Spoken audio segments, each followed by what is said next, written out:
അങ്ങനെ ഒരു ചെറിയ ബ്രേക്കിന് ശേഷം ഞാൻ വീണ്ടും വന്നിരിക്കുകയാണ്. ഇന്നെനിക്ക് വർക്കുള്ള ദിവസമാണ്, അതുകൊണ്ട് തന്നെ രാവിലെ 7 മണിക്ക് പോകേണ്ടതായിട്ട് വന്നു. സോ ഫുഡൊന്നും കഴിച്ചിട്ടുണ്ടായിരുന്നില്ല. കോളേജിലെത്തിയപ്പോൾ രാവിലെ ചായയും പിന്നെ പൊരിച്ച പത്തിരിയും കിട്ടി, അത് കഴിച്ചു. നല്ല കടുപ്പുള്ള പാൽ ചായ ആയിരുന്നു, നല്ല ടേസ്റ്റ് ഉണ്ടായിരുന്നു. വർക്കിൻ്റെ ഇടയിലും അത്യാവശ്യം വെള്ളമൊക്കെ കുടിച്ചിട്ടിരിക്കുകയാണ് കേട്ടോ ഞാൻ. പിന്നെ ഉച്ചയ്ക്ക് ഇന്ന് ചോറ്, പച്ചക്കറി, പപ്പടം, വാഴക്കുപ്പേരി, അച്ചാർ, ചമ്മന്തി, നീണ്ടൊരു ലിസ്റ്റാണ്. ഇപ്പോൾ കുറച്ച് ദിവസങ്ങളായിട്ട് ഇവിടെ അധികം പച്ചക്കറിയാണ് ഉണ്ടാവാറ്.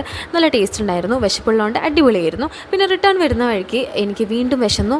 അങ്ങനെ ഞാൻ ഈ മുട്ടായി വാങ്ങി. ഇത് പണ്ടൊക്കെ വാങ്ങുന്ന മുട്ടായിയാണ്, ഇതിനൊക്കെ പേരൊന്നും എനിക്ക് അറിഞ്ഞൂടാ. കപ്പലണ്ടീൻ്റെ ടേസ്റ്റാണ് കേട്ടോ. അങ്ങനെ അത് കഴിച്ചു. അങ്ങനെ വരുന്ന വഴിക്ക് അത് കഴിച്ചു. പിന്നെ വീട്ടിലെത്തി കഴിഞ്ഞപ്പം നമ്മൾ സ്റ്റോർ റൂമൊക്കെ തപ്പിയപ്പോൾ ഒരു സാധനം കിട്ടി, ഈ കർമുറു. ഇതിനെന്താ പറയാമെന്നറിയില്ല, ഞാൻ ഇതിൻ്റെ പേര് അറിയെങ്കിൽ നിങ്ങൾ പറയണേ.